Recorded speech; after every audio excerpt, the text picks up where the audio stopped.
Today, I would like to talk to you about Indigenous inclusivity and diversity, a gap in opportunity in the academic medical training continuum. First, I would like to take the opportunity to acknowledge the past, current, and future original caretakers of our land, wherever you may be. To begin, the current socio-political climate has galvanized medical schools and residency programs to re-examine their role in advancing health equity. This is especially important for American Indian and Alaska Native communities, in which 25% of Native communities die before the age of 45. Native physicians are more likely to work in Indigenous communities.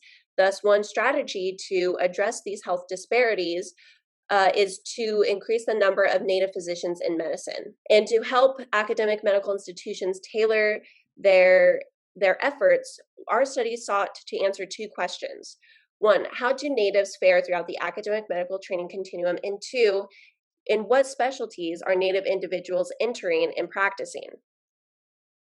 So we conducted a retrospective cross-sectional study using three up-to-date public databases, the AMC, the ACGME, and the U.S. Census. We also used the Indian Health Service Commitment Handbook, in which priority residencies were identified, or residencies that are in need for Indigenous communities. So in this figure, on the x-axis, we have 6 different stages of the academic medical continuum.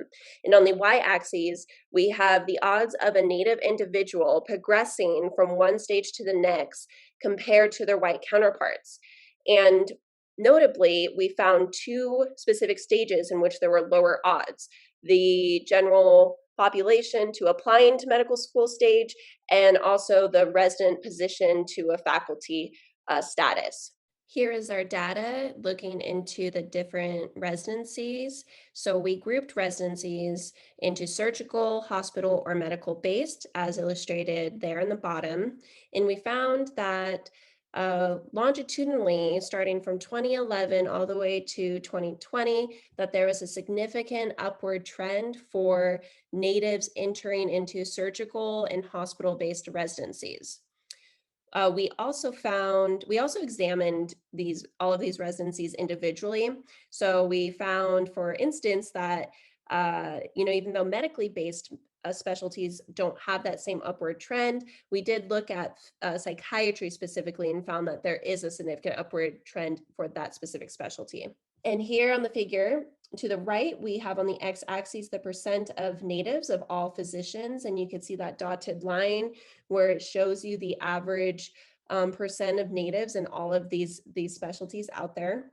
And we found that there's 2 specialties that had the increase in representation compared to average, which were family medicine, and pain management.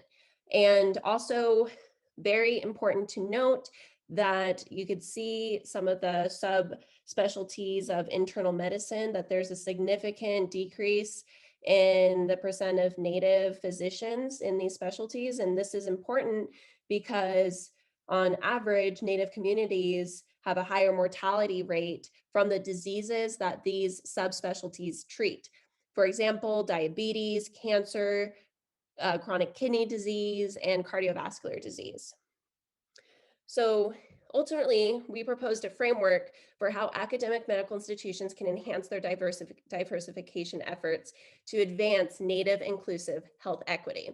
So our first step really targets our finding that there is a lack of Native people applying to medical school.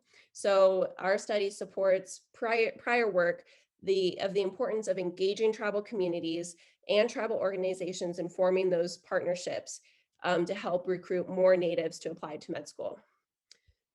Step 2 really targets the fact that there's a gap in the resident to faculty progression. So step 2 targets recruit and promote Native faculty. And step 3 is all about investing in these pathway programs and for these programs to better tailor their efforts to specific key stages of the academic medical continuum.